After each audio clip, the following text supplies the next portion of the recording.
The fire and the fire brigade. Imagine for a moment that your neighbor's house is on fire. Flames lick the windows, smoke billows into the twilight, and inside, a family is trapped. Now, imagine the crowd that gathers does not call the 911, they do not fetch hoses or look for ladders. Instead, they form a solemn circle, bow their heads, and offer their most sincere thoughts and prayers for the family's safety. You would be horrified by the grotesque inadequacy of this response. This is not compassion. It is negligence dressed in piety. Why, then, do we accept this exact response when the house is burning down, our community, our democracy is grossly trampled and decimated, or our planet is destroyed? We have been conditioned to mistake ritual for remedy and sentiment for solution. When tragedy strikes, a school shooting, a flood swallowing a town, a generation drowning in debt, a familiar script unfolds. Leaders ascend podiums to offer heartfelt prayers for the victims. Social media floods with emoji-laden platitudes. Sending love and light. It creates a soothing, performative haze of concern. But feel the air in that room after the prayers are spoken. The smoke of the crisis remains. The structural rot that caused the fire is untouched. The flammable materials are still stacked in the corner, waiting for the next spark. Do not misunderstand me. The human impulse to offer comfort is not the enemy. A held hand, a shared grief, a private prayer, these are the balm for wounds that cannot be immediately closed. But when these gestures become our only public response to systemic repeatable disasters, they are not just useless. They are a form of moral sabotage. They allow us to feel we have done something when we have only felt something. It converts our moral energy from fuel for change into a vapor of passive concern. We must ask ourselves, directly, what are we actually praying for? Are we asking a higher power to suspend the laws of physics for our children in a bullet's path? To reverse the laws of economics for a family choosing between medicine and rent? Or are we, perhaps unconsciously, praying for absolution from our own inaction? Do you think that evil deeds and actions can be wished away? Or psychopaths whom control our society, finances, and corporations can be prayed away? Let's be serious and wise adults. Not some ignorant and mentally undeveloped juveniles. History is not moved by the well wishes of the onlookers. It is moved by the architects of change. The abolition of slavery was not achieved by praying for the slaveholder's heart to soften. It was achieved by the brutal, active policy of war and constitutional amendment. The weekend was not gifted to us by benevolent factory owners offering thoughts on worker fatigue. It was seized by the dangerous, disruptive policy demands of the labor movement. Clean air and water did not magically appear because we wished for them. They were carved out by the active, tedious, unglamorous work of policy: the Clean Air Act, the Safe Drinking Water Act. Policy is the blueprint for a better reality. It is the active reaction. It is the fire brigade, the building code, the sprinkler system. A prayer after a shooting hopes for comfort. An assault weapons ban hopes to prevent the next one. A thought for the homeless wishes them warmth. A housing first policy provides the key. This is the eye-opening pivot we must make. From the politics of sentiment to the politics of substance. The next time a public figure offers thoughts and prayers, hear it for what it too often is: a dismissal. The correct, demanding response is not amen. It is: what bill will you introduce? It is: what budget will you change? It is: what systemic flaw will you fix so this never happens again? Stop accepting the anesthetic. Demand the operation. Your grief, your anger, your compassion, these are powerful engines. Do not let them idle in the driveway of good intentions. Put them in gear.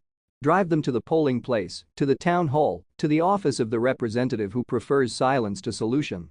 The house is on fire. Do not merely pray for those inside. Be the water. Be the axe. Be the unignorable alarm.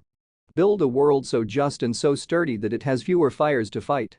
That is the only constructive reaction worthy of our humanity. From sentiment to substance. The blueprint for action. Let's return to the burning house. The smoke is not a metaphor. It is the haze of another mass shooting, the choking smog of a polluted city, the acidic smell of a family's belongings after a flood. The circle of onlookers offering thoughts and prayers is not benign. It is a human firewall, blocking the path of the fire truck. Their good intentions have become part of the fuel. We must stop confusing the ritual for the rescue. The crisis of our time is not a crisis of feeling. It is a crisis of engineering. Our society is crumbling from faulty design, flawed laws, rotted systems, and unenforced codes. You cannot pray a bridge back together once its supports have failed. You must rebuild it. The transition from passive grief to active remedy is not a mystery. It is a discipline. It requires trading the soft cushion of sentiment for the hard tools of change. Here is your blueprint. Step 1. Reject the anesthetic. The next time a leader offers thoughts and prayers for a preventable tragedy, do not bow your head. Lift your gaze. Meet their eyes. That phrase must become a trigger, not for solace, but for your loudest, most insistent demand. Show me the policy. Let sending love be heard as the empty echo it is, unless it is followed by a bill number, a budget allocation, or a concrete plan. Break the hypnosis of hollow empathy. Step 2. Demand the blueprint, not the blessing. For every problem, a tangible, systemic solution exists. Is the house burning from gun violence? Demand a policy. Universal background checks. Red flag laws. A repeal of immunity for manufacturers. Not prayers for victims, but a legislative assault on the mechanisms of death. Is the house flooding from climate chaos? Demand a policy. A binding carbon tax. Massive investment in renewable infrastructure. A just transition for workers. Not hopes for resilience, but a legally enforceable roadmap to zero emissions. Is the house collapsing from poverty? Demand a policy. A living wage tied to inflation. Affordable housing mandates. Universal childcare.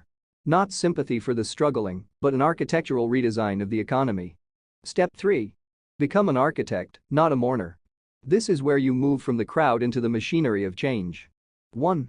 Vote like a builder. Research candidates not for their eloquence in grief, but for their specificity in solution.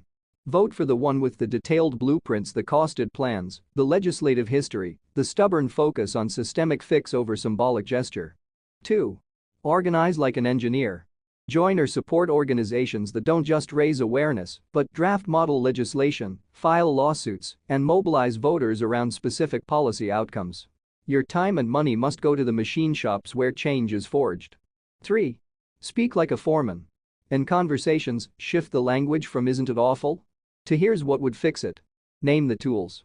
Normalize the solutions. The moment of disaster is not the time for a vigil. It is the time for a diagnosis and the time to prescribe the cure. Our compassion must be measured not in words per minute, but in laws passed, in budgets redirected, in lives concretely saved. Put down the candle. Pick up the hammer. The house is on fire.